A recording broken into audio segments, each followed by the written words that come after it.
Hey y'all, welcome to the T-Work podcast, hosted by Grant Banko and me, Adam Moreau.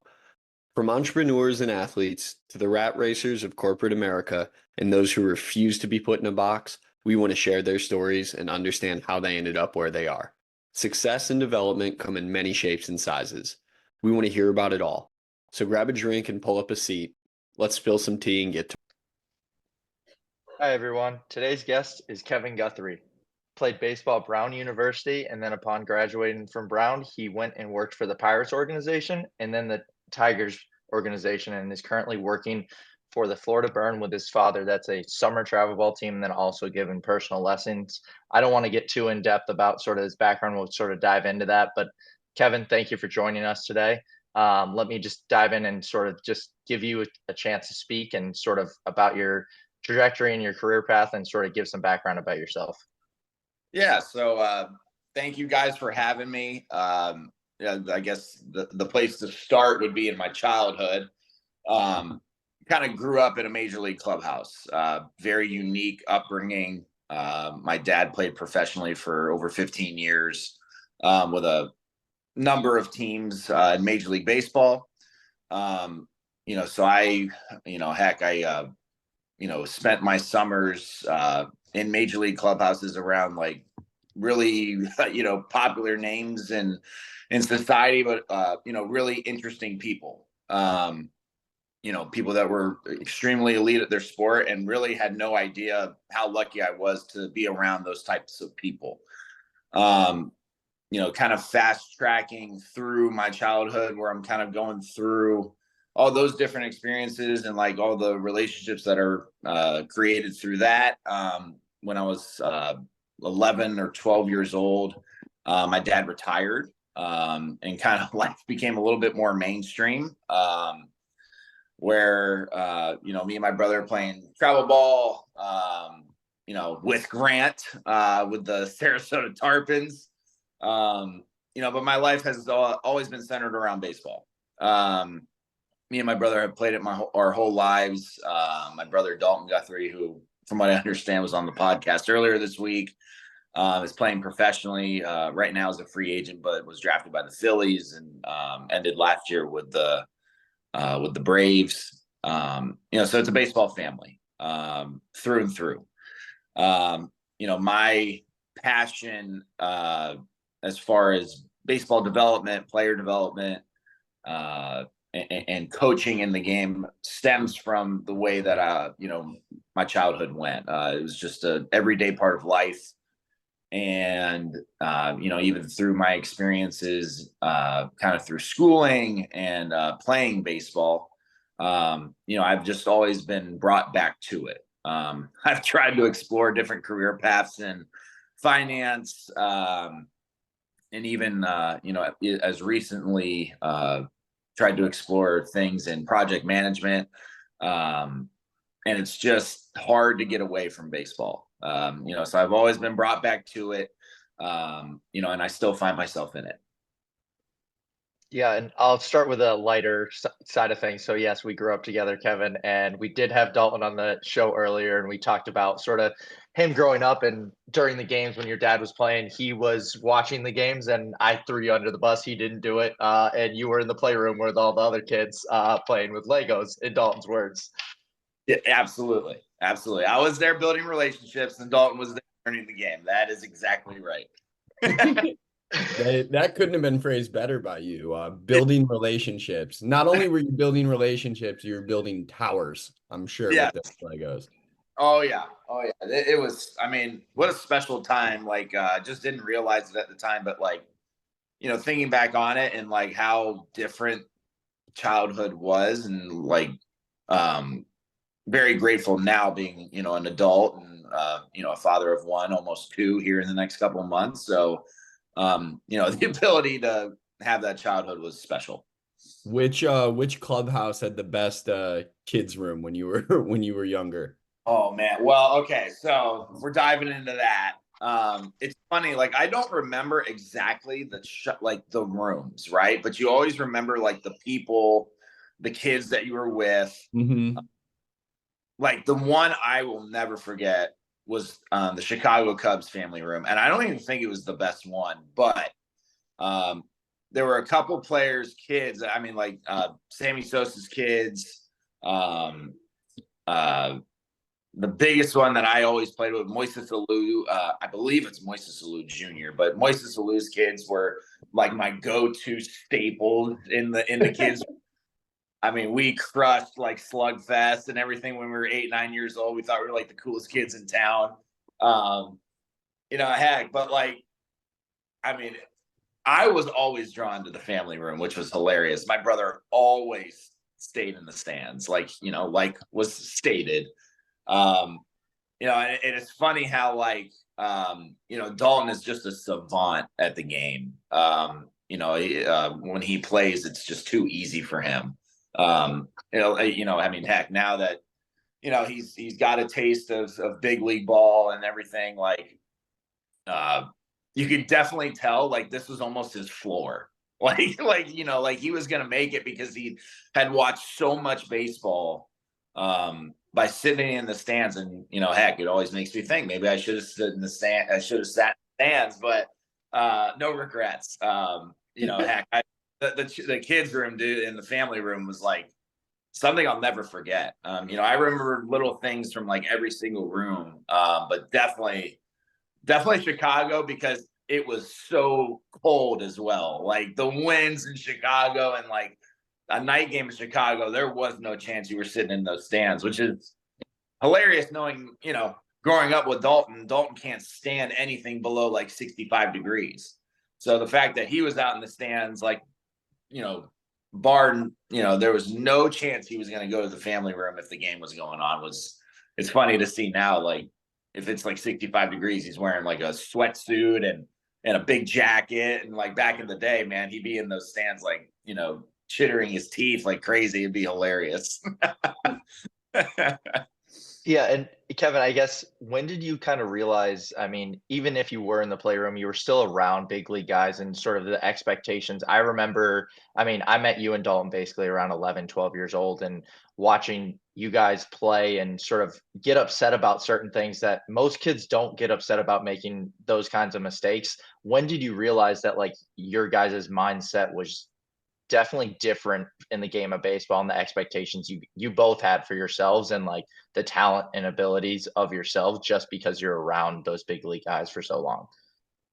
I mean, I think when you see, one, I think the best way to answer that too is like, I have been on the coaching side of professional baseball recently.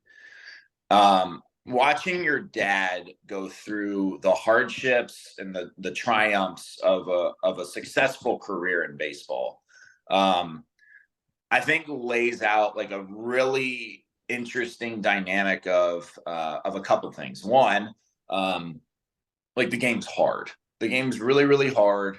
But if you work hard at anything, like there's a lot of things that are possible to come from hard work.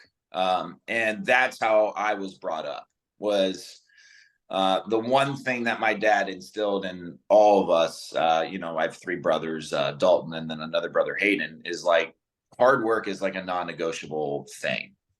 So the reason I say that is, we were brought up with the mindset of, if you work hard, you deserve it. Like you deserve success in your sport. You deserve success in your endeavors in general. So I think we were both, I'll speak to Dalton and I, and definitely Hayden, my youngest brother, will speak to this as well, but it's a totally different subject. We were perfectionists in expectation. And I think that led to high expectations, which I think are sometimes, necessary. But there's also some times where, we tried to outwork every single person, so we were talented. But also when you outwork people and you're in a really difficult game, like sometimes it just doesn't work out your way. And I mean, like, not to say it didn't work out my way. I had a very successful baseball career compared to a number of baseball players. I played collegiately at Brown University, and like, there's not many people that can say that. And like, I'm very proud of that.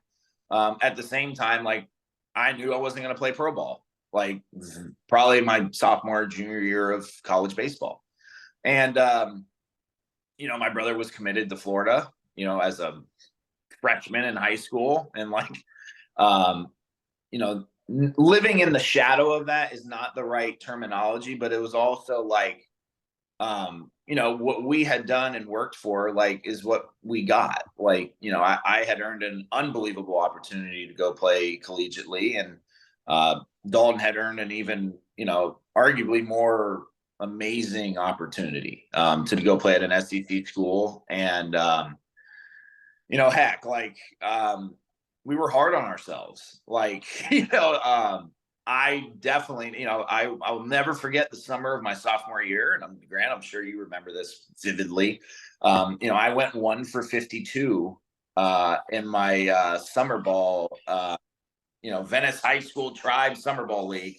Heck, man, like, and I remember going into the batting cages, and I tell this story to my lessons clients and players to this day, of like, look, there's no one that ever got more frustrated than me in this cage. When you're 1 for 52 in 3 months of playing baseball, I was surprised that my batting cage was still standing with the ridiculous things that I was doing in the backyard. I'd hit on the tee for 2-3 hours. I tried to hit lefty because I was so bad righty.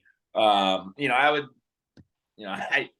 my family has funny jokes about me recording myself and, hiding the tapes of me hitting for 2 to 3 hours. And, heck, like we had struggles, we had triumphs. And I think that what the game taught me, though, was like, you can have the utmost talent, you can have the utmost work ethic.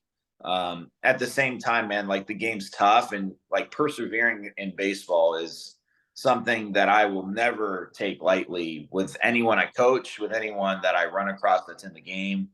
But it's also in the way that I communicate amongst other coaches, is like, you can never lose sight of that. Heck, the fact that my dad had the career that he had, I cherish it more and more that I can say he had that career after being in it more and more as a coach player, like, because I was nowhere close. I was nowhere close. And, heck, Dalton's grinding through it right now to get back to the big leagues, and the old, the age old tale of like, it's easy to get there, hard to stay there type deal with, that exists in kind of professional baseball. Like, we were so lucky to watch my dad make it look easy. He was extremely talented, but like his work ethic and his mental capacity and strength kind of allowed him to enjoy a career where, like, me and Dalton are, shadows of that for sure. But there's definitely things that my dad did during his career that, we didn't. And it kind of shows, in a bit of a way where, my dad was a tough dude. The more that I am allowed to kind of reflect on his career and being in professional baseball, it was special what he did, for sure. Do you think he was just tough because he knew he had Albert Bell to back him up?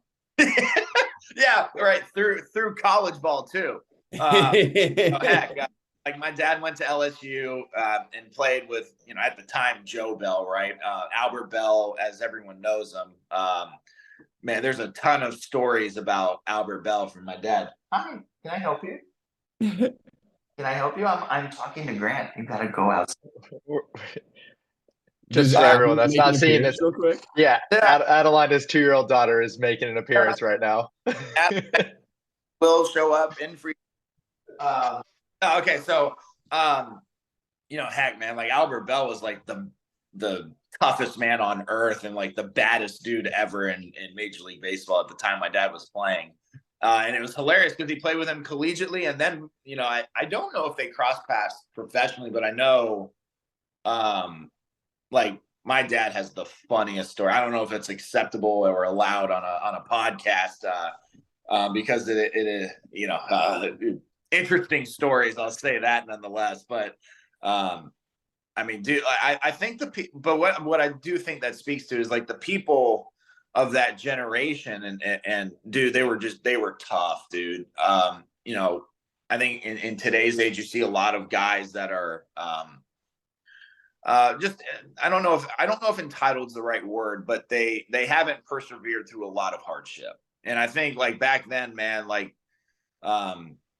I think the way the game was played was definitely just a little bit meaner and tougher. I mean, the way Dalton and I grew up, where we were kind of taught through that methodology, and like the way the game's taught now is totally different. Kids are more talented. Kids are able to do a lot more things than I think they were able to do 20, 25 years ago. But heck, man, like the mental fortitude of guys from my dad's era, I think, is something that is underutilized in today's game. They were born tough, man. Like just the stuff they had. I mean, if a kid today had to play with Albert Bell, I don't even know what would happen. I mean, it would be silly, because that guy was just a beast. Like, like my dad never stops talking about Kirby Puckett to this day.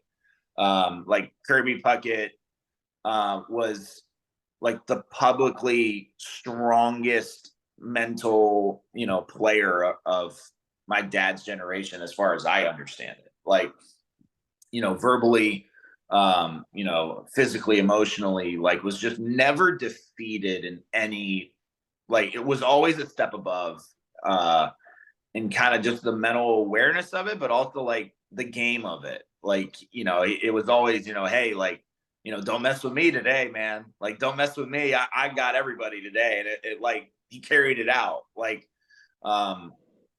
it's almost that, that boxer mentality of like, that really like that. When I watch sports today, that's the only place that you see it is, there's some in football, I think, where there's that that charisma and persona about a guy and how they compete. But heck, like, we were almost brought up in that too of, you got to have the Kirby Puckett mentality. I'm sure Grant can speak to this a ton. Is like, if you're going out there and you don't think you're going to win, then don't even go out there. Like, it's not worth it. Like, I mean, we have a lot of really funny stories about that. Especially when we were going into high school, Babe Ruth High School, Grant, maybe the most famous coaching speech that we ever experienced. I'll let your dad tell that story if he wants to, but I'm not going to bring that out. Well, now I need to hear it. Now I just feel like I'm lost. Thanks, guys.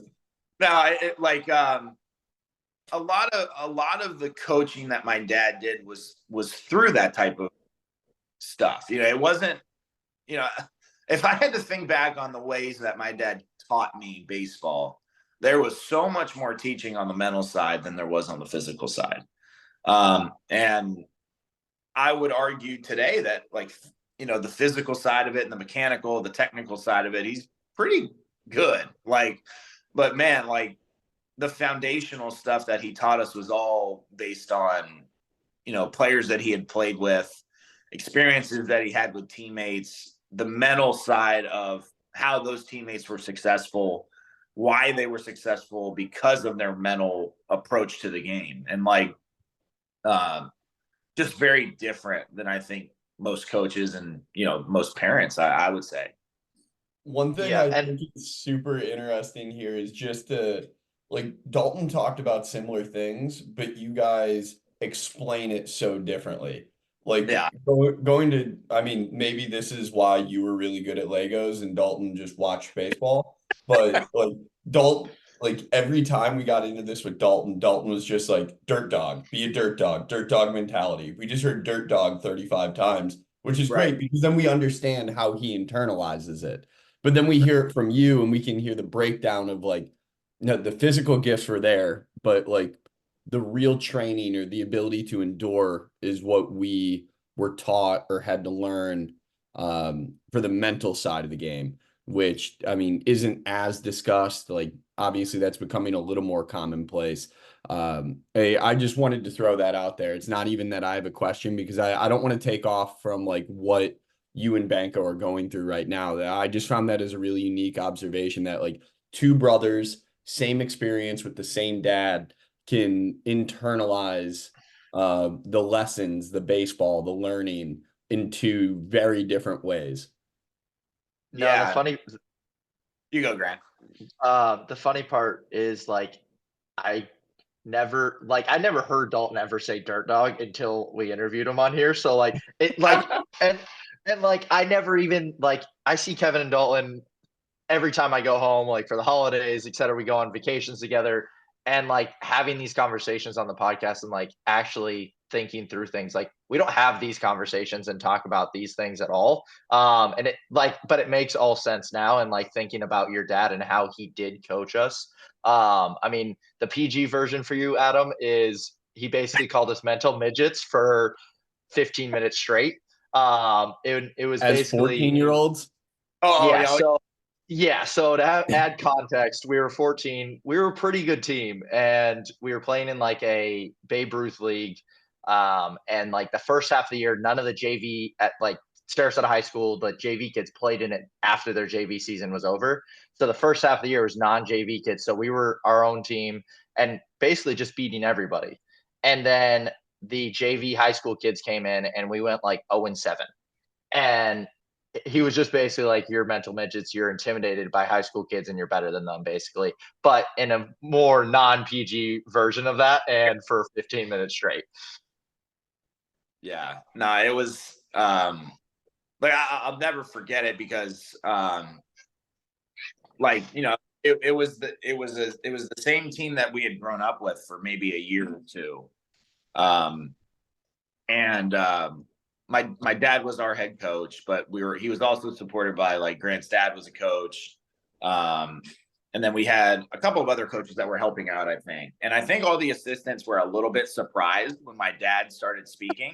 I mean, Grant's dad, Brian, had definitely been around my dad long enough to know that like, probably a speech like that was coming, but then like to this day, we never hear the end of it from Brian, which is hilarious. Of like, oh yeah, remember when you guys were mental midgets when you were 14? It's like, oh, okay, Brian, like we get it. Like, but it's something that always back up in conversation, years down the line. And like, heck, I'll agree with Adam here of like, I think what Dalton does very well in his mental game is he always believes that he's going to be successful. He's kind of his own doer in that way. And heck, I think there are times where, he can be kind of in his own world, but there's also like he's successful in that. Whereas the way that I always internalized my dad's teaching was more of, for one, like I saw an end to the road in baseball in my playing career. And I was always a coach. Like when I was 12, I was a good coach. Like I'd argue that with anyone. Like, I knew how to communicate. I knew how to talk about what guys were feeling when I was very young. I was good at it. I would, and if I were coaching myself when I was 12, 13, 14, I would have gone, what the heck am I doing? Like, I did things the best way I could. And like, I was as talented as I was, like, and I was a good player, but like, if I were coaching myself, like if I were 30-year-old Kevin as a, instructor now looking at what I did from a physical standpoint, I would have been like, what in the world is this guy doing? It's not really great, but, I did what I could and so be it. But like the biggest thing, the lessons that I took away from my dad as far as like, okay, like, how do you be tough? How do you persevere? It's funny how, like, I think one of the unique things that my dad brought to the table was, he was very good at using experiences to communicate what he wanted to see in his players. And I mean, that existed through Dalton and myself, but like Dalton and I were totally different players. Everything Dalton did was just supernatural. It was easy. Like for me, I don't think it was that way. Like, I had a blast being with teammates. And I mean, heck, it goes back to the kids' room. Like, I loved relationships and memories and teammates and like playing with my buddies. And Dalton was like, I'm going to be a major league all-star. Like, it's just that simple. Right. So like, the dirt dog mentality and like, to talk about, I never heard Dalton say dirt dog ever in my life. I don't, Grant, like I can't even say that I've heard him. I've never even heard my dad say that to Dalton. But like we always talked about playing with your hair on fire, right? So like my dad had stories, and and playing with your hair on fire. I'm pretty sure, unless I'm wrong, came from Kirby Puckett, right? So like he was able to apply different experiences and stories to different groups of kids that he was coaching, and I think that's he's still coaching high schoolers today. Like I'm sure he's using a different story with that group that is different than what he used with Dalton's teammates, Grant and I's teammates. And I don't know if he would say that he was coaching it differently based on physical talent, but it was just you apply different experiences and stories to different groups of people that impact them in different ways. And heck, like Dalton's travel ball teams and players that he grew up with were ultra talented. I mean, like the whole University of Florida was his travel ball team, and they went and won the national championship, right? Like they were a little different. Grant and I's team. I mean, we would joke and say we weren't that good, but we played with. We have a couple guys that are still playing professionally.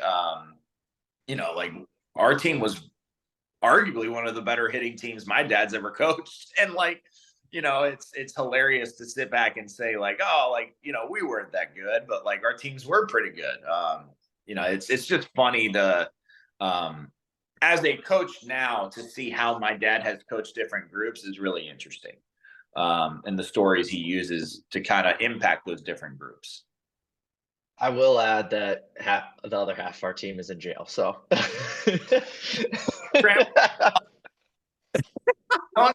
take away from our jail friends.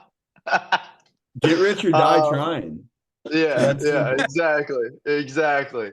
I mean, I was actually gonna dive into like because like obviously I grew up around you and like knew you loved coaching, and like you even brought it up in high school. You're like, I can't wait to get back to Venice High and coach. And Ashley, your wife's like, whoa, pump the brakes. That's like you need to go out into the world. You can't just go straight and coach high school right out. Yeah. You need to grow a little bit. So she definitely pushed you a little bit more. My dad was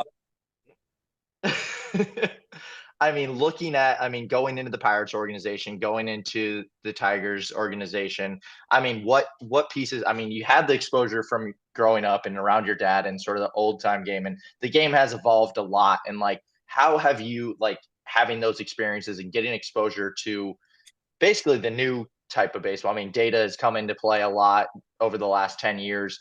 How did that sort of shape how you coached and sort of how you approach the game in any different way than you experienced from your dad's era? So to simply answer your question, I think it's the same. I really do. I think coaching in general is no different now than it was 20 years ago, 25 years ago, 10 years ago, 5. What the data has done has, I believe, enabled different skill sets to show up and coach, and in a way that's beneficial. And I think there are some ways it's not beneficial, and it's almost a disadvantage because there is so much information. And I think the one thing as I got into coaching was I did believe like I was going to be a really impactful coach and successful very early on in professional baseball. I had grown up in the game. I had been around my dad. Heck, I was smart. I was intelligent as far as the numbers went, just kind of of when I came into the game. I was, heck, I just graduated from college, so I was on, I had introduction to coding. I had, some, I was doing some of the things in college that were now showing up in the professional game. As far as those skill sets went, and they extended beyond the field, right? So a lot of computer skills, a lot of, running queries and being able to analyze data sets that were, traditionally just not a part of the skill set. And as I got into pro ball, it became learn as much as possible. And what that turned into was learn as many strategies as possible. And I fell in love with coaching, I think, because of that. There were so many different ways to skin a cat, per se. Like, if I want to be responsible, and this is not the right way to put it, but as a coach, I think this is the way you view it, is like, how can I help impact this guy to be more successful? Not necessarily because I'm his coach, but because I've employed skills that he can use in the game to produce. And I think the unique thing about today's game is players in general are open to so much more information than they were 20 years ago. And I think the coaching is the same. You have to be able to impact players. You have to be able to help them produce and be consistent day in, day out. And this is in the professional game, which is, honestly no different than an amateur level or anything like that. But like at the professional level, right, guys get fired, like it's just a different stress. And what I would say is what I learned really quickly was, as a coach, I'm given 100 different ways to make this player better, and I have to pick one. And I got to be really good at doing that.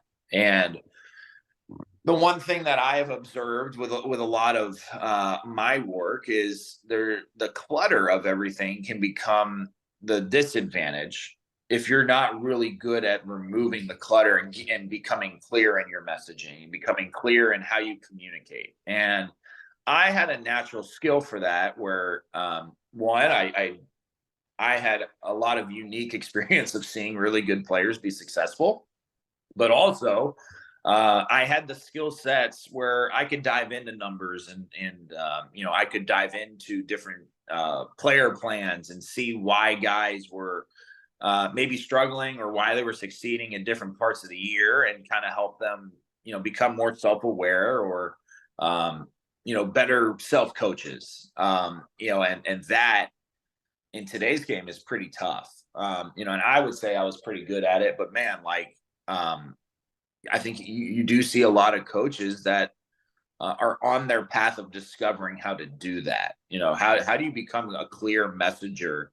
How do you tell a story really succinctly? And, but like, it is ultra difficult, because every day, and I know, Adam's around this a ton, is like every day you get 10 more data points that come up in the conversation. And like, as a coach, we are constantly learning new information and new ways to coach. But at the same time, like, if you lose your foundational teaching, you lose players, because they think you're just a scatterbrain, and they view you as, hey, like an experience. They view you as, kind of like a scientist, like a mad scientist. You're just having them experiment. Hey, I saw this drill on Twitter. Hey, try it out. And it's like, well, why? Well, you better have an answer. You better have a clear thought process as a coach of like, hey, like, I see you with this issue. I think this is going to help you solve this issue mechanically, or, from the mental side, it can be, hey, like, this is the way they're approaching you. You got to have this self-awareness of this is how you're being, pitched or attacked from from hitter and pitcher standpoints are obviously different, but like, your ability to sift through that quickly is honestly what's making a lot of the most successful coaches, successful. It's difficult. It's so difficult to sift through all that information and especially while it's expanding. What I would say is like I fell in love with the strategy of coaching. Like, how do you find different ways and how do you employ them? How do you reflect on what was good and what was not good to become a better coach the next day? And, heck, like, I would say I will never lose that passion. And I think that's why I'm still doing it, even at the Florida Burn level, which is an amateur travel ball team with my dad. Like, it's all the same. It's just a totally different scope of, the player that you're coaching. Where in pro ball, man, like you got to be careful, but you also have to know that, like, it's their career, that you are helping them being more self-aware, being their own self-coach. And at the amateur level, you're trying to do a lot of like, you're doing a lot more, what I would say is training, and coaching so that the kids have confidence. Like the amount of times that I would say 99% of the time when I am coaching a kid in my private business now or in the travel ball business, you are trying to make that kid confident. And whereas I don't think that's the same as it was 20 years ago. I don't know, Grant, you could probably speak to this, and Adam as well, is like, I never thought about that when I was growing up, but I probably should have. Like I was, I think my dad pushed us in so many different ways as far as, hey, if you're not successful, work harder, which I still believe to this day. But like at the same time, like, I think the way that I coach a lot of the kids that I work with is like, look, you got to have trust that you're working hard, and trust in the process of whatever you're doing to go out to the field and perform. But like, if you don't have confidence in what you're doing, then what are you doing? Why are you doing it? And like, I've learned a lot of that through my experiences in pro ball. Is like, you can do things 100 different ways. You can have 100 different strategies that a coach is going to tell you. Are you going to have confidence in that strategy, or are you just going to do it because, you're a no mind and you don't want to think through it and you just want someone to tell you what to do? And that's a tough conversation sometimes, especially with young kids. But like at the professional level, it's the reality of it. Like, I think 15 to 20 years ago, there might've been 10 strategies and now there's 100.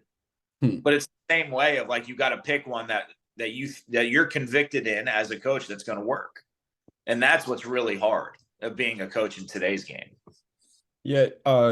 Kevin, so throughout that run you just went on, I'm going to say no less than 8 questions popped in my head, but, I really want to go back to one that I feel might be a little more all-encompassing rather than just putting us down a one-way street.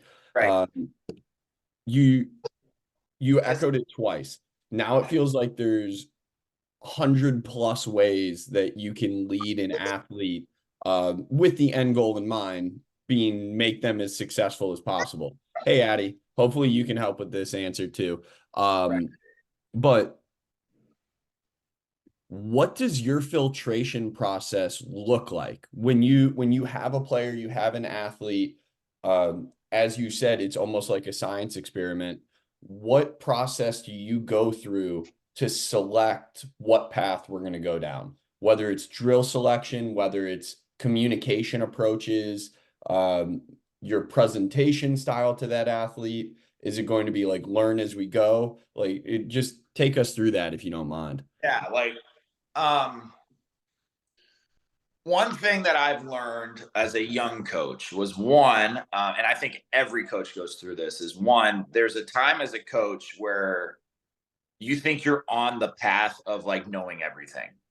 And it's amazing. And I think it's definitely a part of being a coach, is like, man, I'm seeing something that's showing up in really good players and something that I can coach, that I believe is like foundational across the board. And it's like, right, it's the thing, right? It's the mechanic that's going to be, that can fix everybody, right? Like, the observation of like the physical side of something in a skill that allows player X, Y, and Z to be better. There's that. And I think that discovery as a coach is a really big trap. And I've gone through it a number of times where, you find a strategy that you're really bought into and you go, okay, you know what? Like, I'm going to have A through Z, players A through Z are going to all do this. And maybe it makes them better. Maybe it makes every one of them better. And then on player AA, your 26th player, all of a sudden it doesn't work and you start questioning yourself, right? Like, okay, like, why is this not working? Is it something I didn't communicate right to the player? Is it something that he doesn't understand as a player? And like, he's not comprehending it right, et cetera, right? All these questions start going through your head when really, maybe you just got lucky with 25 guys that the strategy has worked. But like, what I've learned is like, you cannot get caught up in what you know. You have to get caught up in how you are communicating it and how you are instilling, whatever practice strategies you're employing with your players. And I think that is what I've done a really good job of in the last couple of years. And what I would say is like, I wasn't, the last 2 years that I was with the Tigers, I was our complex coordinator, and I was more responsible for overseeing just kind of the operation at Lakeland. I had some different kind of off-field strategies, but when I was on the field, I was supporting our FCL staff, and I was supporting all of our coordinator group at the complex. And that looked a lot different than getting in the fire with a guy and coaching him. And the reason why I bring that up was like, it was the first time where I was finally able to step back and watch kids react to coaching for the first time in my professional career. And it was amazing how easy it was to see like kids that were buying in, guys that were not buying in. But also you saw a lot of kids in how they communicated with teammates. This guy's telling me gold right here. Like, you got to go to that guy. Or, hey, this guy just told me this. And like, what the heck is he talking about? I saw it all day long. And what was interesting about being able to observe that was it totally made me second guess how important it was to know all the physical strategies. And it made me really good at creating relationships with players. And what I would say is, creating relationship with players is sometimes over talked about. You're creating relationships with people, communicating with people, you have to be good at it. Yes. In an umbrella scope of it, yes. But like, when you're a coach, if you at any point give the impression to a player that you are not on their side with them, you will lose them. It doesn't matter if they're 8, it doesn't matter if they're 15, it doesn't matter if they're 30. And I believe like I had some unique experiences, especially with the Tigers, where I was a little bit more on the field, where I created some pretty good relationships with guys that had nothing to do with anything I coached them on, but they would come to me for physical coaching.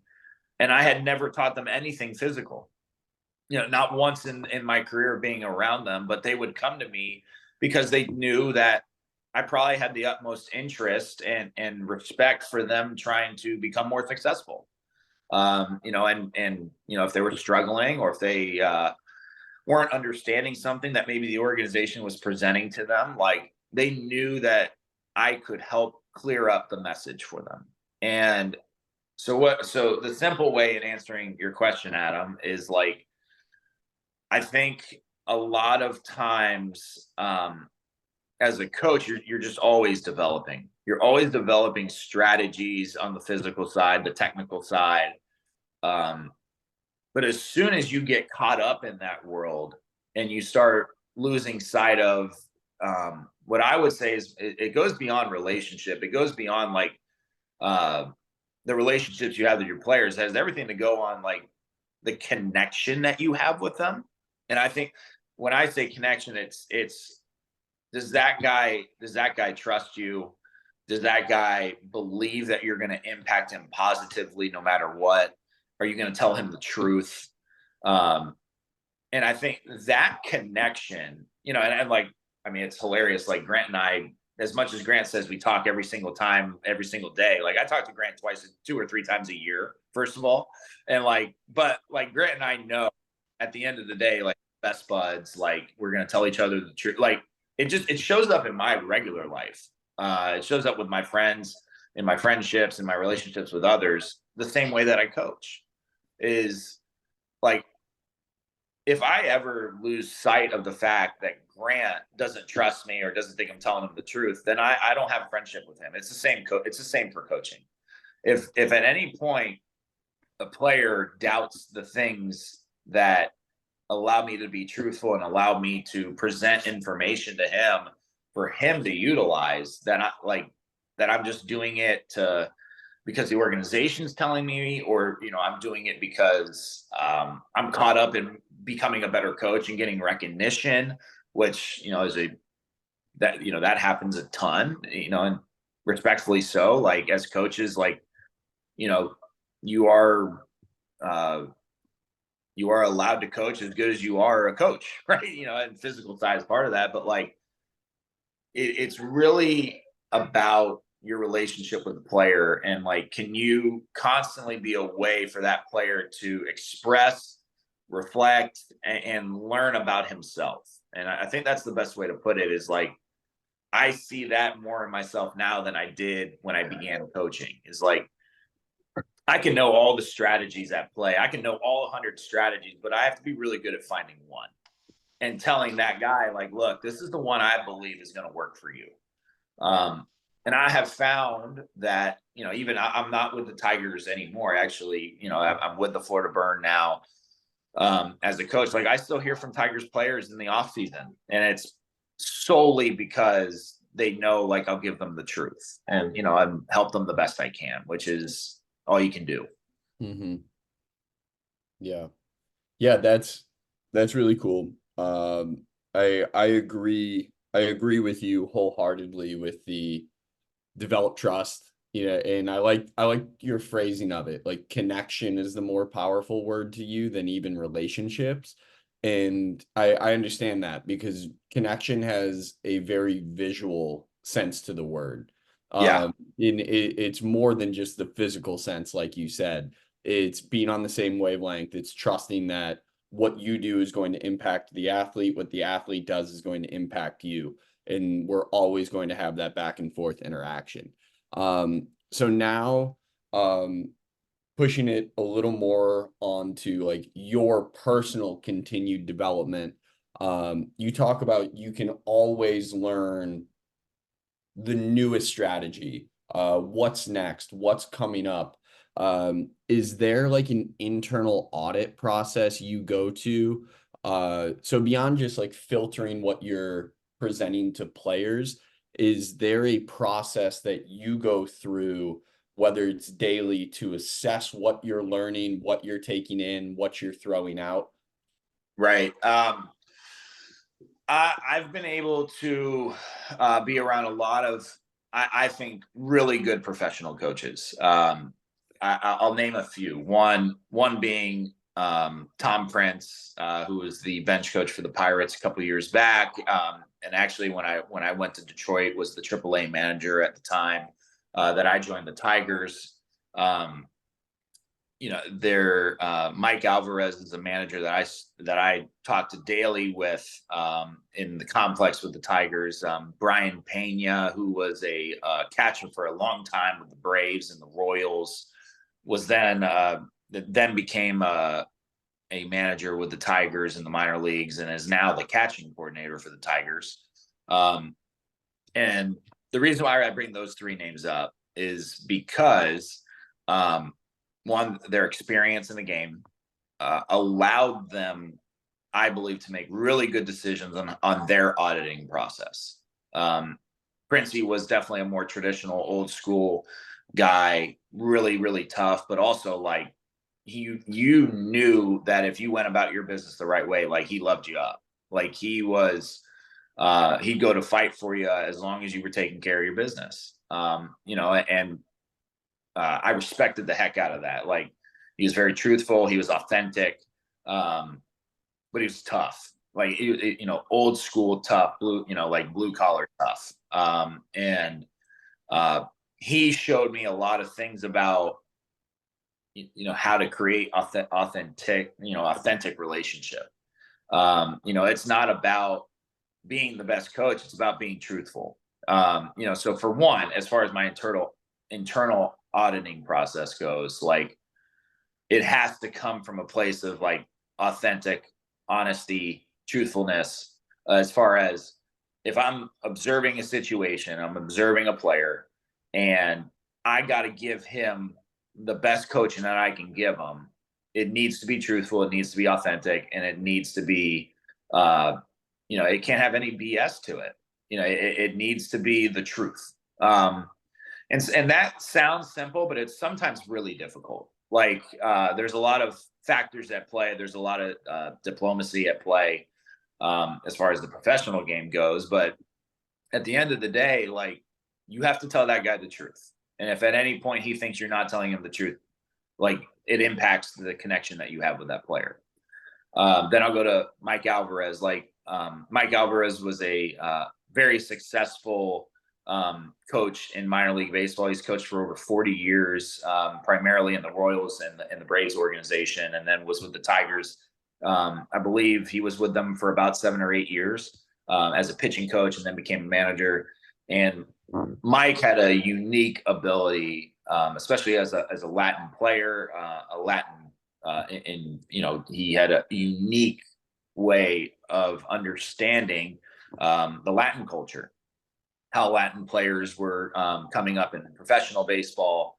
But he was he used that strategy of, how do you so he took the step of what I learned from Princey as far as authenticity, and knew how to give timing. He was so good at the timing of his coaching. And the one big thing that I learned from Mike was, you have to think about when you're going to do things. If you let emotions get all tied up in how you coach, and you allow, if you allow a lot of personal feelings to get involved, and you allow for people to obstruct your viewpoint of like, hey, like, it's as simple as you need to deliver a strategy to the player, and you can't let anything get in the way, then you need to do it that way. Like, and that is extremely difficult. In the amateur world, you have parents, you have teammates, you have perfect game rating. You got a ton of things at play as far as, hey, I want to help this guy be better. But maybe it's not the right time to give him the physical training or even the mental approach of like really what I want him to change.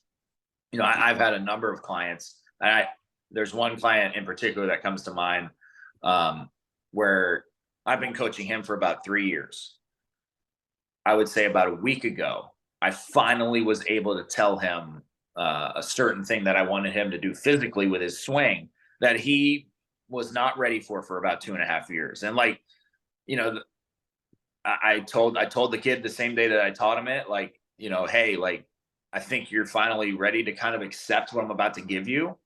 How does this feel? And it was like, oh, wow. Like, why didn't you tell me this earlier? And he had pretty much the whole story is like,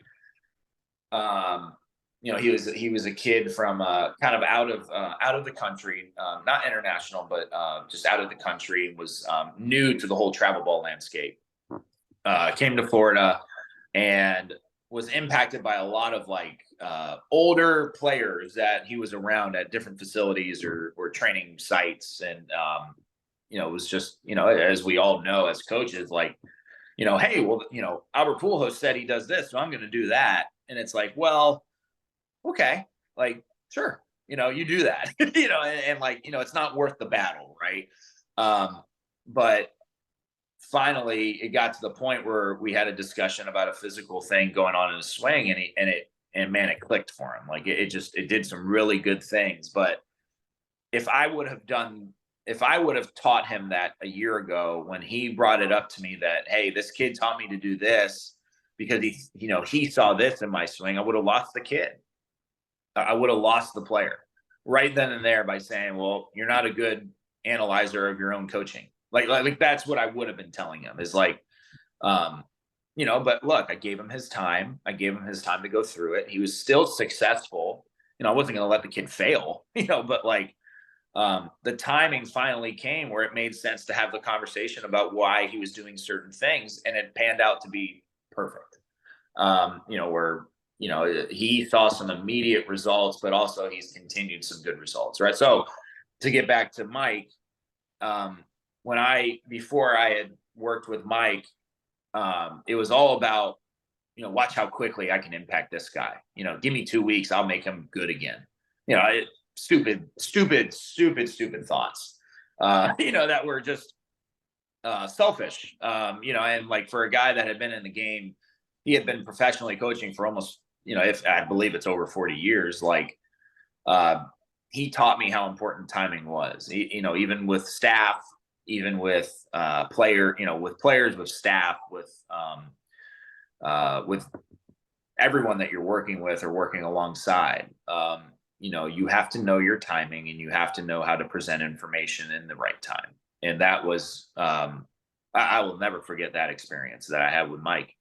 And then Mr. Brian Pena, and I would say this is, the final part of like that internal auditing process is you have to know your foundation as a coach. And what I mean by foundation is, how do you come to work every day?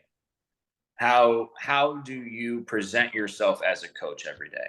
And Brian, for anyone that knows Brian Pena, Brian is the most exciting, most happy, most joyful human being that I've ever met in my life. And I'm pretty exciting, joyful, and happy, I think, usually, but like, man, Brian was on a different level. The way he came to work and he grinded every day was something that I had never seen before. I mean, heck, he slept he will always deny it, but I think the dude slept at the ballpark almost every night, and he had a hotel to go back to.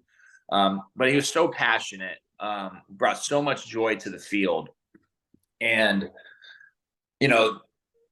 this is kind of an abstract viewing of my internal process, but how I present information, it has to be consistent.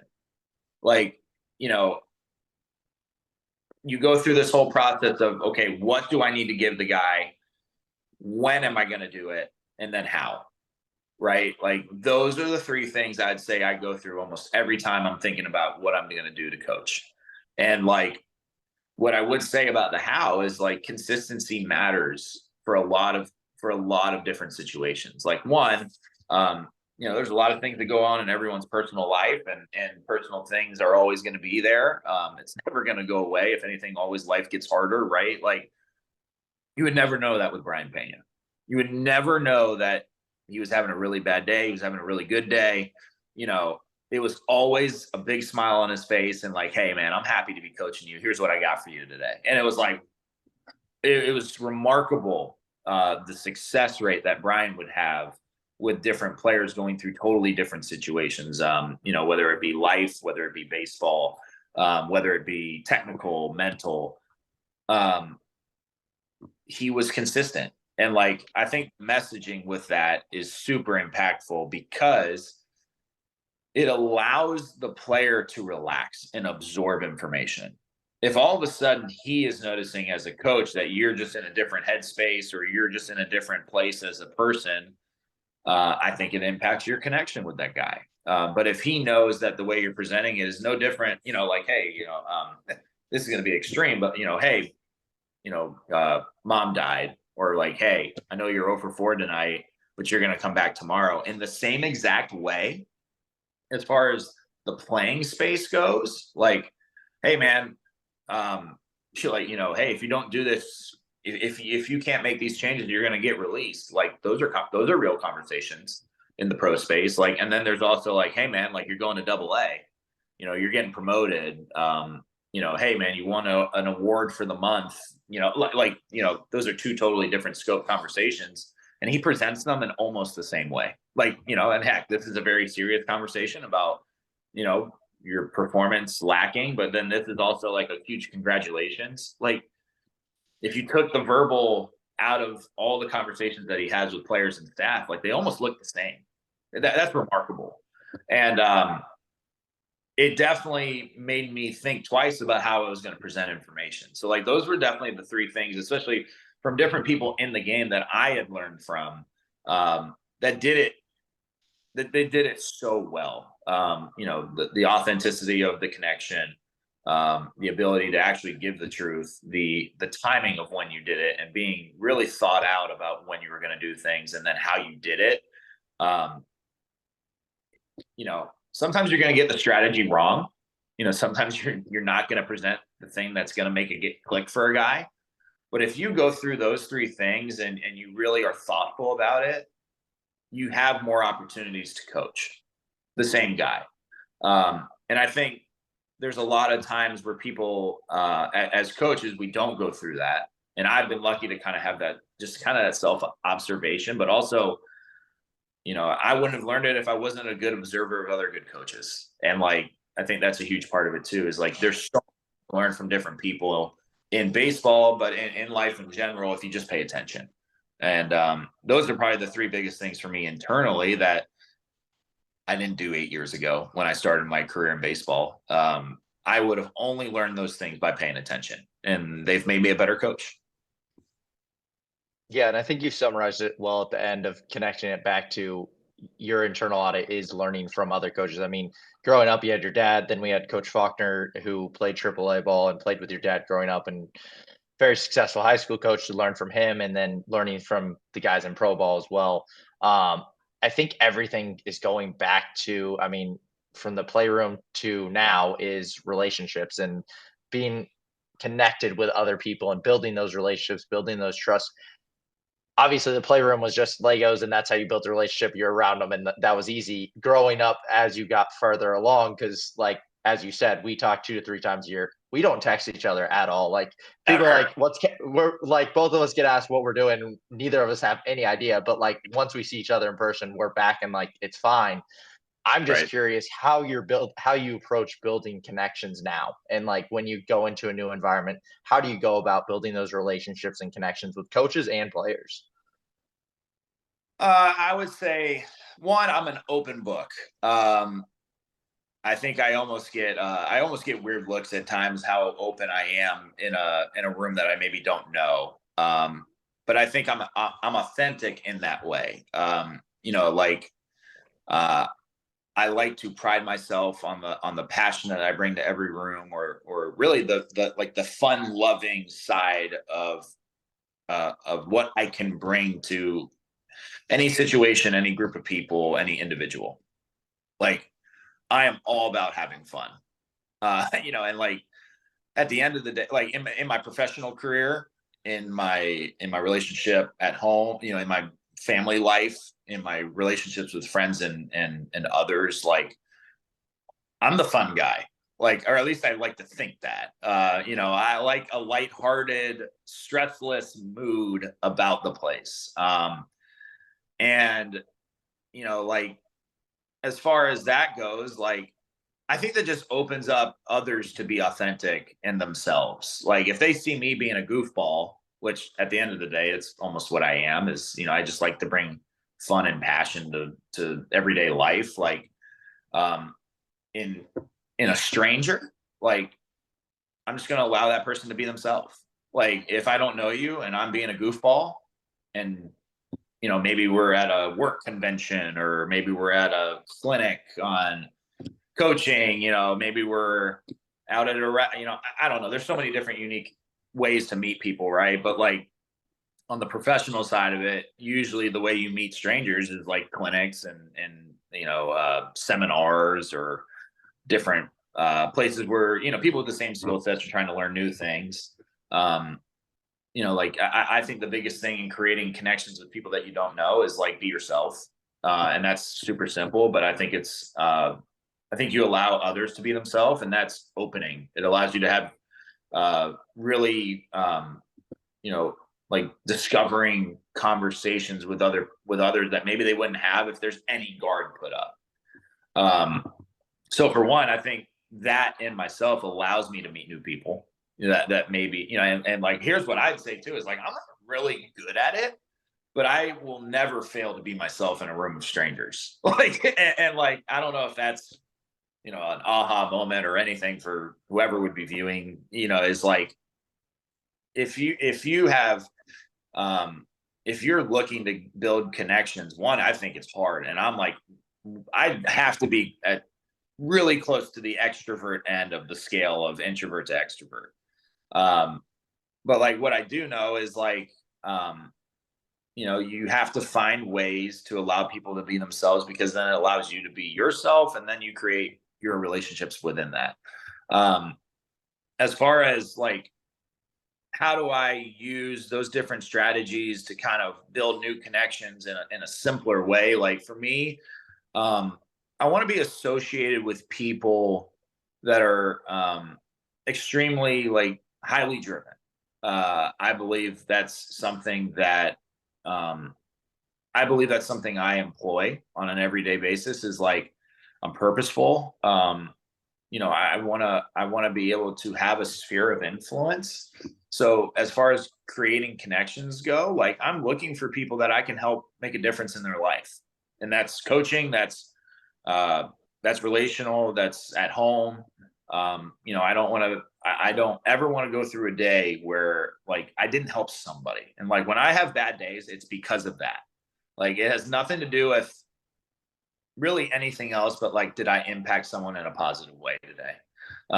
My first job with the Pirates was literally the DJ in instructional league. Like, I did some research projects, and I did, kind of the day-to-day grind of learning the player development system for about my first 2 to 3 months. And then I was the DJ for 8 weeks. But I loved it. Like, the amount of times that I would have a player come up to me and go, man, like, what was that song that you played like during BP today? Like, I've never heard it before. And it was like I'll never forget. There was one kid that came up to me. He was from, wasn't from the Netherlands, but he was an international player. And he goes, man, like, I've never heard that song. I'll never forget. It was the anthem by Good Charlotte. Like, he had never heard it. And like, it totally changed. Like, I literally saw him in the hallway later that night at our dormitorium, and he was playing it. It was like the most wild thing that I've ever seen, right? Like, made my day. Like that's something I remember from my time with the Pirates, more so than like a research project I did, or something that maybe had more impact on a grander scale. But like my personal enjoyment in life came from like showing an international player like the anthem by Good Charlotte. Like, that's my scope of it, is like, I created a relationship with this kid over the anthem and Good Charlotte, and like, now it's a memory, which is, it's different, right? Like, and I think, that kind of just goes into how I start connections and how I start relationships, and where I want them to go is like, I want them to be founded upon positivity. I want them to be founded upon like a good time. I think it allows, in today's society, the one thing I'll say that's fairly philosophical, I guess, is like, I just think there's not a lot of happy people. And like, and that sounds really morbid, but like, at the same time, like, I just think in today's world, it's so easy to be, whether it be depressed, or whether it be sad, or whether it be not happy. I think there's a lot more room for people that are extroverted, that for people that are maybe positive energy kind of bringers, or, people that bring positive energy to the table. Like, I think there's more opportunity for those types of people to impact people with just like being themselves. And like, in a world that like is encouraging people to be themselves, like, we have so much room as a society to be better in our relationships by just being positive with one another. And like, for me, like, that totally allows opportunity for me to build connections with people, whether it be a stranger, whether it be, Grant, whether it be my wife, is like, bring positive energy to the table, and like, don't ever hold that back.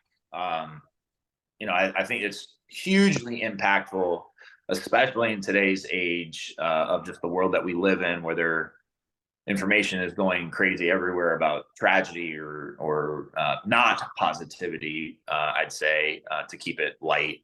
And like, there's just so much room for better communication, better relationships within people just being positive with one another. I'll keep it at that. Well, Kevin, if it makes you feel any better, you need the reassurance. I know we've only really gotten to hang out a couple times. I mean, being one of them. Every time I've been around you or witnessed you doing something, without a doubt, I believe you reflect that positivity. You reflect that light. I mean, I just think about like the time we go golfing, the first thing you say to me is just like, boys, what kind of round are we trying to have today? It's like, are we competing our tails off? Are we having some fun? Or like what spectrum are we falling on here? And like the fact that that's something like that's not an act for you, that's the way you really do live your life. I do think that's an enviable quality. Like you found something that makes you feel good, but Right. also positively impacts the world around you. And you are, at the end of the day, going to unapologetically be yourself. And like I'm witnessing that from 3 4 ever interactions. Right. So I mean, as far as I'm concerned, you're batting 1,000. So I guess I would just say keep it up, don't mess up. Right. Now I'm sure my couple mishaps, but heck, like, I'd be lying if I'd say it's always like that. And, but heck, like that's what I strive for. It's like, it's being intentional with it. Like, there are a lot of hard things in life, excuse me. And like, heck, like it's just too easy to be, it's for me, it's like, I think it's a choice I make. Like I wake up every day and like, I do want to be myself, but like, also I choose to be that way. Is like the other side of it is like, heck, there's bad days and like, you're allowed to have them. And it's so funny, like even professionally, like I've had days where I've had coworkers come up to me because professionally I'm not who should be, right? I'm not intentionally what I seek to be. And it's hilarious how many times, like, it's not just one guy, it's like 10. Like, I'll never forget the story with Brian Pena. Is like, early on in our season in 2021, he approached me about it and was like, dude, you're not yourself. Like, just like that, right? Like, dude, with a big smile on his face, like something's up with you. Like, what's going on, right? And like, I'll never forget it. It's like he was right on. It's like, because all of a sudden it was him, and he didn't talk to any other coaches. Like my other 3 coaches came up to me. My video coordinator at the affiliate came up to me, and I was rooming with him at the time. He came up to me that night, and like, I don't even remember what got me off my rails, but like, it's been like, for as good as a coach as I even am or was at the time, like, or, I held a ton of responsibility at the affiliate. Like, they didn't even care about that. They cared about the fact that, like, the impact that I did bring, and I'll never lose sight of it now that I've, been a professional for 7 8 years, is like that positive energy that I bring is probably the most impactful thing I can do. And like, I'm sold on it. Like, to your point, like, I choose it now, whereas, I think there's times that even Grant can speak to where I was not this way, in my playing career, and like, if I were, like, I think it'd be very interesting to see like how different I would have been as a player, or how different I would have been, just kind of going through my kind of like that high school age. But like, even in high school, I was positive, but it was different. Like, I was so driven to be like a leader, and when like I could have just been natural. I could have just been a natural self, and like it would have been impactful. Which is, it's funny to reflect on that now, to say like, man, I wish I would have just tried so hard. Like, I wish I just would have been myself and like enjoyed the time that I was going through. Cause I mean, like, the times that Grant and I went through were just incredible. Like, we won a state championship in high school. Like, I went to an Ivy League school and played baseball. Like, I don't, that's special. And like for me to be not happy with anything that was going on during that time is such it's just not myself. And so it's interesting now to kind of reflect on that as a 30-year-old guy, and like just be, just reflect on it. Like, I think that's a huge part of why I'm able to intentionally choose it is like, I go home at night and if I'm not happy, I'm like, why am I choosing to not be happy right now? Like, and how can I change that? And like, so it's intentional now, whereas I've kind of used my whole life to kind of get to that point, really, which is, heck, self-discovery right now. Right. Well, I think it was also that sophomore year 1 for 52 whole year. That was definitely not a positivity year for you. That's the only time I really do remember you not being in that positive, like happy-go-lucky kind of state. I think I've been that was a humble, turning point. man.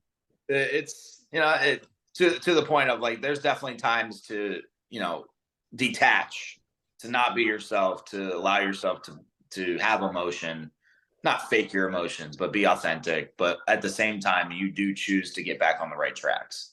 For me, that's being positive. Like, I would say I'm spiritual. I'm a Christ follower in that, and like, it's amazing how many things that in my spiritual life that I would say like, how many things that come from just being depressed or sad as compared to being positive or happy by choice. And I get it. There's hard times in life. There's really difficult times. There's grief. There's sadness that come with it. But there's also things of like, hey, like you choose to stay in it for as long as you want to be in it. And sometimes that's a hard conversation. Sometimes that's a really hard truth. But for me, it's like, okay, like I can go through my emotions and then I'm going to choose to be happy again. And like, I'll never change that with how I go about my business. Yep. And I know you have to get to work here pretty soon, so I'm going to pass it to Adam one more time if he wants to ask any other questions before we sort of wrap this up. So Adam, over to you. Yeah, maybe this is making light of the entire conversation that we've had today, but every time Kevin starts to speak, I just want to see if we can get The Climb by Miley Cyrus playing in the background. Because like so much of today has really been about like you like recognize when you're in it, and like that's the stuff that is Right. really awesome. It's not about what's waiting on the other side. It's how can you do the best with where you are in this exact moment. And it's funny, like we didn't even get to what I was hoping we would get to selfishly Part in two. this. Yeah, exactly, Kevin. Exactly. Like selfishly, like Banko and I, when we were doing our prep for this, like he brought it up and I thought it was perfect. Like I got really excited. The potential for like, is the grass greener type of conversation with like you and I running in parallel lines with pro ball, private sector, just like going back and forth. Like, what do we want? What do we have? What do we value most? And without ever like directly getting to that, I think you did bring the unique perspective of like, if you're making those connections, if you're learning, if you are like running through life with what can I gain from the opportunity I'm currently in, not what can I chase to get to the next step. There's no reason you can't lead a life of happiness where you are given your current circumstances. So like it's more like you pass it back to me and like all I can do is really reflect on what we went through here and then just express my excitement for the next time. So I mean, I'll do what Banko did and just like or just like pass it on.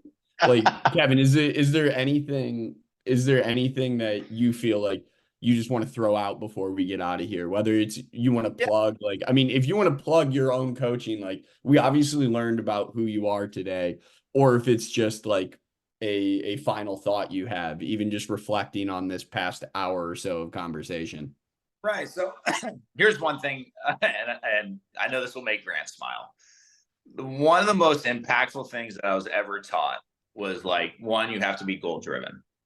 Like, and that's daily, that's monthly, that's yearly. And what a perfect time of the year to talk about goals, right? Is like, January 1st.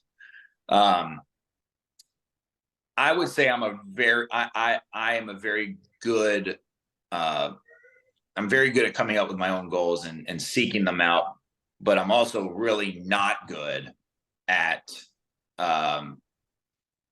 my progress, right? How am I doing on medium to long-term goals? But I'm really good in the short term. Like, day to day, I'm purposeful. I know what I want to do. But in the medium to long term, I can lose sight. And what I want to bring that back to is one, Grant's dad, Brian, in high school at about 5:30 in the morning on a Tuesday morning of who knows what drive to Venice High School. We were on our way to school and he taught us about point A and point B. And it was one of the best things I've ever learned. And I mean, heck, being in pro ball, you learn a lot of different things about goals and plans and I would say self-development, right? Strategies. In minor leagues, you're going through the grind. How do you stay motivated? How do you stay disciplined to what you need to do to become a big leaguer? I took the Tuesday morning at 5:45 on going to school my freshman year of high school, where Brian Banko told me about point A to point B. And literally the message was so simple, but it's impacted me to this day. And I'll talk a little bit more about it and kind of how I employed it. But what he told us was, look, like, what's your goal in high school baseball? And we both looked at him and we're like, yeah, we want to win a state championship. Like, we want to win a state championship in high school baseball. And he goes, well, how are you going to do that? And we kind of looked at each other and laughed and like kind of giggled. We were about to get out of the car, right? So I made some silly joke. I literally I don't remember the exact joke, but I know I made a silly joke. Like, oh, come on, Brian. Like, we got to go to geometry or, whatever it was. And he goes, no, seriously, like, stay in the car. And he goes, tell me like what you're going to do. Like, what are you going to do every day to get from point A to point B with no distractions? Zero. How do you draw a straight line from point A to point B to get to do what you want to do? And I mean, I know I can't see Grant right now because I'm on the solo screen, but I know he's laughing. Like, this is the most impactful thing that anyone has ever told me. Anyone. Like, and I've been lucky. I've had a lot of really good teachers, coaches, and influencers, and like, people that have touched my life and impacted me. But as far as the strategy goes, of like, there's all these strategies out there on mental toughness, on goals and plans, and how do you go about your business the right way, and how do you have a day-to-day purposeful approach?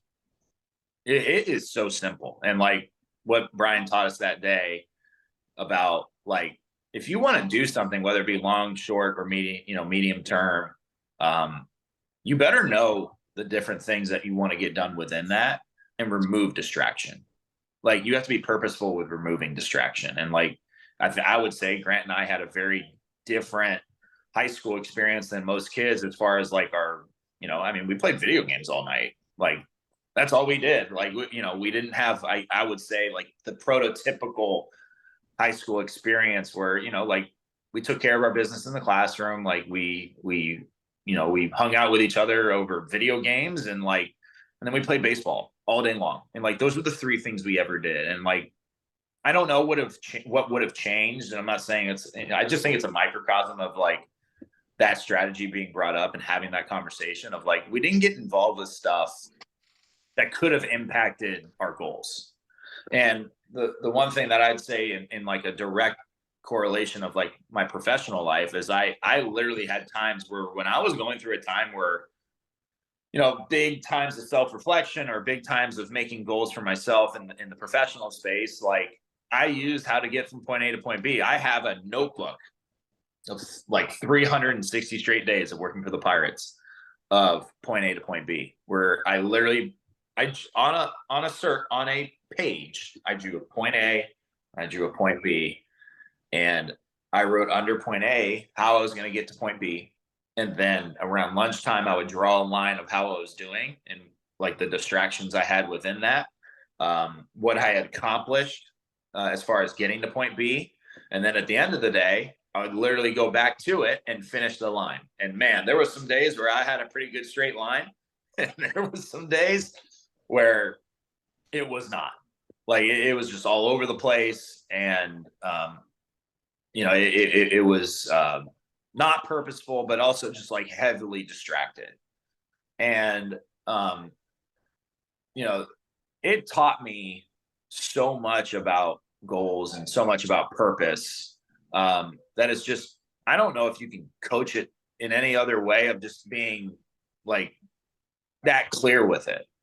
Hey, if you have a goal and you're here, how are you going to get there? Like, tell me. It doesn't mean you have to know everything, but it means you have to know what's going to derail you. You have to know what's going to put you on the right path. And it's such a simple conversation. And like Grant and I went through that almost every day for 2 years until we could drive. Like it was funny, but like I want to bring that up as like a final thought because it's heavily impacted my intentionality, my purposefulness and how I go about my business.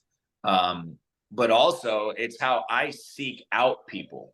I want to be surrounded by people that are intentional, that are purposeful, that bring some like-minded principles to life.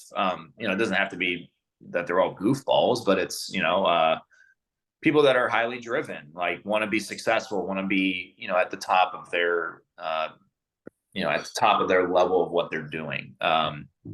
That's what drives me is like, I'm seeking in my life opportunities to be around people that are just elite and like want to make others better. And like, that's why I go about the business the way I do it is like, I feel being myself and using the goals that and really like my ultimate goal is to just impact others.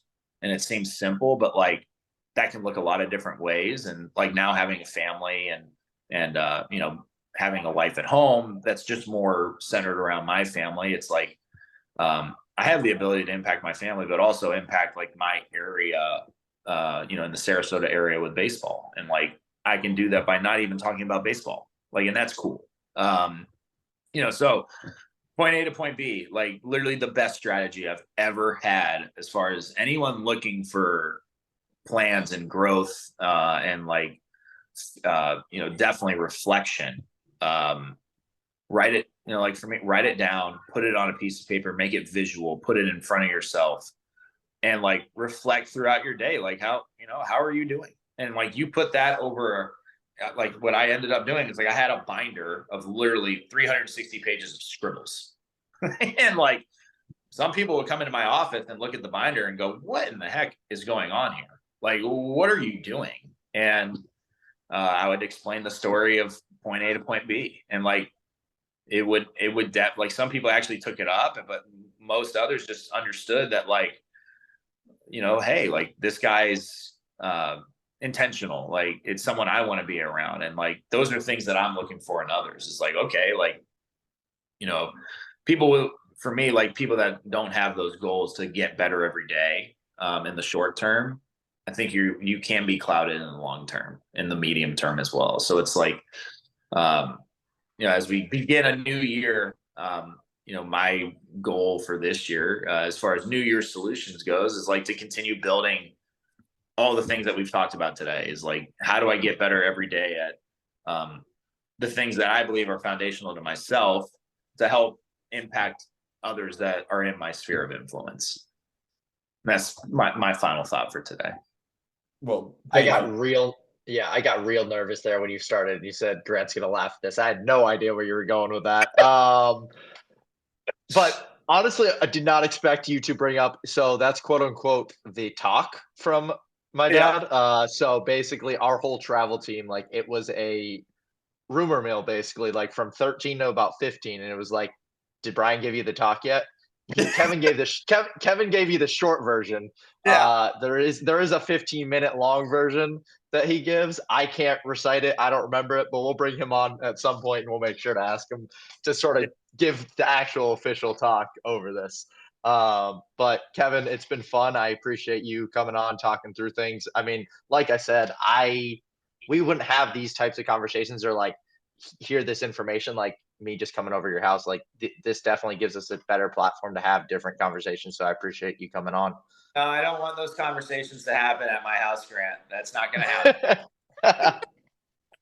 Yeah, I'll be here to mediate those going forward. Make sure we don't get too sentimental. Otherwise, Banko might show emotion for the first time in his life.